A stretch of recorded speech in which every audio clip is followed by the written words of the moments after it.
जय हिंद एवरीवन। आज हम लोग बात करेंगे आरएनए एडिटिंग के बारे में कि आरएनए एडिटिंग क्या होती है। हम ये जानते हैं कि एमआरएनए जो है न्यूक्लियोटाइड्स का एक सीक्वेंस होता है और उस पे जो ट्रिपलेट जो है फॉर्म में कोड्स प्रेजेंट होते हैं, है ना।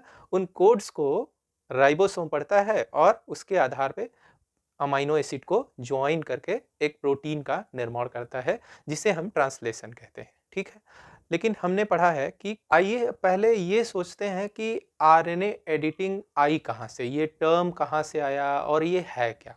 ठीक है, तो उससे पहले हमको 1980 में जो है उसके अराउंड कुछ साइंटिस्ट ने एक एक्सपेरिमेंट किया और उसकी फाइंडिंग को हमको देखना होगा, है ना, कि उनको क्या मिला और उससे फिर क्वेश्चन की बात आएगी। फिर हम एड्रेस करेंगे कि आरएनए एडिटिंग क्या है। भाई ये एक जीन है ना। और यूकैरियोट्स में हम जानते हैं कि जीन क्या होते हैं, स्प्लिट होते हैं, मतलब छोटे छोटे पैकेट्स में बटे होते हैं जिन्हें हम एक्सॉन कहते हैं।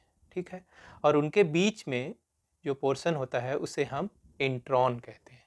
ठीक है, इस इंट्रॉन को यहाँ से कट करके निकाला जाता है। तो अब जैसे ये जीन है, जीन एक्स, कोई भी जीन हो सकता है, तो उसका क्या होगा, ट्रांसक्रिप्शन होगा। और ट्रांसक्रिप्शन में क्या होगा, हम जानते हैं कि इसमें से टेम्पलेट स्ट्रैंड को सेलेक्ट किया जाएगा और उसके अकॉर्डिंग क्या बनाया जाएगा, एमआरएनए। लेकिन यूकैरियोट्स में जो एमआरएनए बनता है, प्राइमरी ट्रांसक्रिप्ट उसको बोलते हैं। ठीक है, ये अभी मैच्योर नहीं है।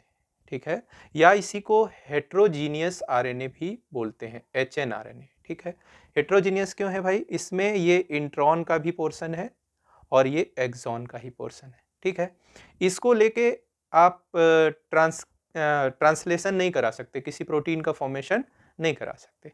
तो आपको इस पोर्शन को, जो ये इंट्रॉन पोर्शन है, ये बीच बीच में जो ब्लैक से बना है, इस पोर्शन को इसमें से स्प्लाइस करना होगा, कट करके निकालना होगा। इस प्रोसेस को, जिससे कि इस सेगमेंट्स को, इंट्रॉन को कट करके निकाला जाता है, उसे हम स्प्लाइसिंग कहते हैं। ठीक है, अब स्प्लाइसिंग के बाद देखिए ये हमको मिला मैच्योर एमआरएनए, एमआरएनए। ठीक है भाई, अब ध्यान से देखिए, यहाँ पे ये एक्सॉन 1 है तो उसने एमआरएनए का इतना पोर्शन बनाया है। ये एक्सॉन 2 है तो उसने एमआरएनए का इतना पोर्शन बनाया है। एक्सॉन 3 है तो उसने इतना पोर्शन बनाया है और एक्सॉन 4 है तो उसने ये पोर्शन बनाया है। ठीक है, अब साइंटिस्ट को प्रॉब्लम कहाँ आई, क्वेश्चन कहाँ आया। देखिए ये जो एक्सॉन है, ठीक है, इसका जो सीक्वेंस है वही सीक्वेंस एमआरएनए में ये जो थर्ड सेगमेंट है उसका होना चाहिए कि नहीं होना चाहिए, बताइए आप। भाई इसमें इसमें कोई अंतर नहीं है, यहाँ से ट्रांसक्रिप्शन हुआ, ठीक है, एमआरएनए बना, बस इस इंट्रॉन पोर्शन को कट करके निकाल दिया गया, बाकी एक्सॉन को आपस में जोड़ दिया गया। तो जो एक्सॉन 3 का सीक्वेंस होना चाहिए वही यहाँ इसका सीक्वेंस होना चाहिए कि नहीं होना चाहिए। लेकिन साइंटिस्ट ने क्या पाया कि there is one base difference is there, है ना। इस एक्सॉन में उन्होंने पाया कि जहां सी ए था, वहां सी की जगह क्या हो गया, यू हो गया, यूरेसिल हो गया। और देखिए कितना अद्भुत है, यहाँ पे सी ए तो किसी अमाइनो एसिड को कोड करता था, है ना, लेकिन यहाँ यू ए क्या है, टर्मिनेशन कोडॉन है। तो अगर एमआरएनए यहाँ पे चलना शुरू करेगा तो यहाँ आके प्रोटीन का क्या हो जाएगा, टर्मिनेशन, जबकि उसको जाना कहाँ तक चाहिए था, यहाँ तक। ठीक है, पूरी प्रोटीन का सिंथेसिस करता। तो साइंटिस्ट ने देखा कि इस एक्सॉन का जो पोर्शन है, एक्सॉन 3 का, और जो मैच्योर एमआरएनए है उसमें डिफरेंस है। उससे डिस्कवरी हुई आरएनए एडिटिंग की। किसकी डिस्कवरी हुई भाई, आरएनए एडिटिंग की। अब आरएनए एडिटिंग क्या होता है भाई, जनरली जब एमआरएनए बन जाता है तो उसके किसी बेस को चेंज नहीं किया जाता। ठीक है, लेकिन प्रोकैरियोट्स हो या माइटोकॉन्ड्रिया हो या क्लोरोप्लास्ट हो, फंजाई हो, प्लांट्स हो, उसमें जब एक बार मैच्योर एमआरएनए बन जाता है तो उसमें भी बेस को एडिट किया जाता है।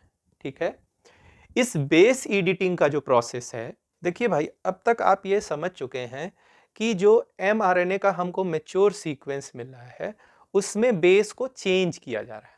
ठीक है, बेस को चेंज किया जा रहा है जब एमआरएनए बन गया तब। तो ये एक तरह का पोस्ट ट्रांसक्रिप्शनल, ट्रांसक्रिप्शन के बाद होने वाला प्रोसेस है, ठीक है। लेकिन ये यूकैरियोट्स में बहुत रेयर होता है, बहुत देखिए इसका बहुत इंपॉर्टेंस है इम्यूनोलॉजी में, है ना। इम्यूनोलॉजी में जब हम देखते हैं कि जो कॉम्प्लीमेंटरिटी डिटर्मिनिंग रीजन होता है एक एंटीबॉडी के अंदर, या जो टीसीआरस होते हैं, है ना, टी सेल रिसेप्टर, उनका जो बाइंडिंग रीजन होता है वो बहुत वेरिएबल होता है ना। तो वहां पे एक एंजाइम होता है, इसको बोलते हैं सोमैटिक हाइपर म्यूटेशन, है ना। सोमैटिक सेल में म्यूटेशन होता है। म्यूटेशन को जनरली हम लोग जानते हैं कि वो बेनिफिशियल नहीं होता है ना, in relation to cancer and other diseases. जबकि जब इवोल्यूशन को देखेंगे तो वहां उसका इंपॉर्टेंस है। और जब हम देखते हैं कि एंटीबॉडी डाइवर्सिटी और टीसीआर रिसेप्टर डाइवर्सिटी, तब वहां पे इंपॉर्टेंस है इसका, ठीक है ना। तो वहां पे क्या होगा कि जब बेस को चेंज किया जाता है, किसमें, इम्यूनोलॉजी में, जब डाइवर्सिटी क्रिएट करनी होती है तो वहां एक एंजाइम होता है एडिनिन डी एमिनेज, है ना। तो उसकी सहायता से क्या होता है, बेस को चेंज कर दिया जाता है और इस तरह से क्या होती है, डाइवर्सिटी क्रिएट होती है।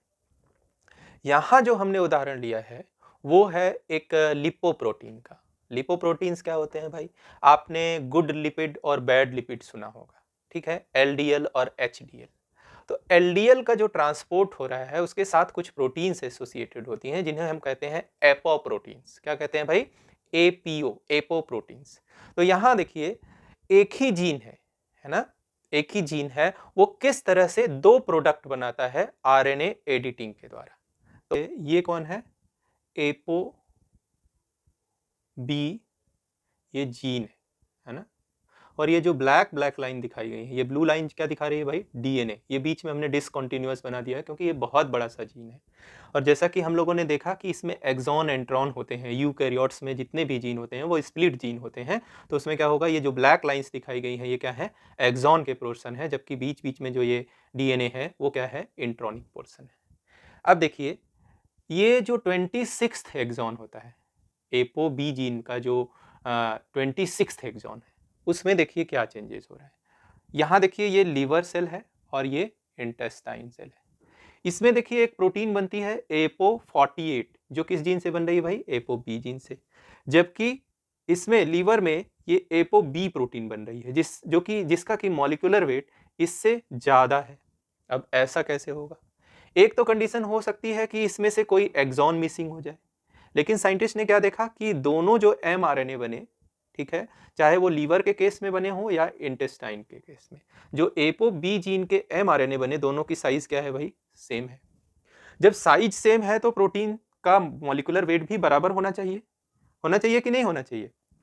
लेकिन जब देखा गया तो इस प्रोटीन का मॉलिक्यूलर वेट इससे कहीं ज्यादा था, ठीक है। फिर देखा गया कि इन दोनों प्रोटीन को जब दोनों प्रोटीन के सीक्वेंस को कंपेयर किया गया, ठीक है, तो ये देखा गया कि भाई ये जो प्रोटीन एपो 100 है उसी का छोटा सा एक पोर्शन है एपो 48, ठीक है।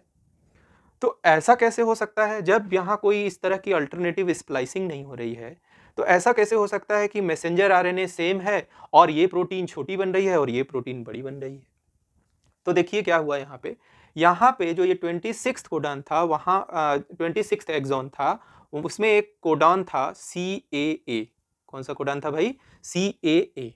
अब देखिए इसमें CAA है तो वो एक अमाइनो एसिड को कोड करता है, और ये जो राइबोसोम है ATS उससे प्रोटीन बना रहा है। तो कौन सी प्रोटीन बनी, ApoB100। देखिए सारा खेल होता है इंटेस्टाइन में। तो इंटेस्टाइन में क्या हुआ, यहाँ पे एक ApoB कॉम्प्लेक्स है ना, एपोबी कॉम्प्लेक्स है, यहाँ कॉम्प्लेक्स सेट ऑफ प्रोटीन है, और ये क्या कर रहा है, यहाँ साइटोसिन को यूरेसिल में कन्वर्ट कर दे रहा है। मतलब ये क्या काम कर रहा है भाई, ये डीमेथाइलेशन कर रहा है। क्या कर रहा है, डीमेथाइलेशन किसका, यूरेसिल का, साइटोसिन का, और वो किस में कन्वर्ट हो जा रहा है, यूरेसिल में, ठीक है ना। लेकिन इससे क्या होता है, इससे तो कोई फर्क नहीं पड़ना चाहिए। लेकिन यहाँ देखिए ये जो CAA है, C किस में कन्वर्ट हो गया, U में, तो ये क्या बन गया, UAA। UAA क्या है भाई, तो ये है एक टर्मिनेशन कोडॉन। ये क्या है, टर्मिनेशन कोडॉन। तो देखिए एक छोटी सी एडिटिंग हो रही है, इस mRNA में क्या है, एक कोडॉन के एक बेस में अंतर है। यहाँ C की जगह बस U हो गया, है ना, यही छोटी सी एडिटिंग की गई है और इस एडिटिंग की वजह से ये क्या कन्वर्ट हो गया, टर्मिनेशन कोडॉन में। तो अब जो अगर एपोबी 100 बनता तो राइबोसोम यहां से स्टार्ट करता और कहां तक जाता है, यहां तक ऐसे, ठीक है। लेकिन यहां पे जब राइबोसोम यहां से यहां पहुंचेगा तो यहां क्या है, टर्मिनेशन कोडॉन, तो प्रोटीन का क्या हो जाएगा, टर्मिनेशन हो जाएगा, ठीक है ना।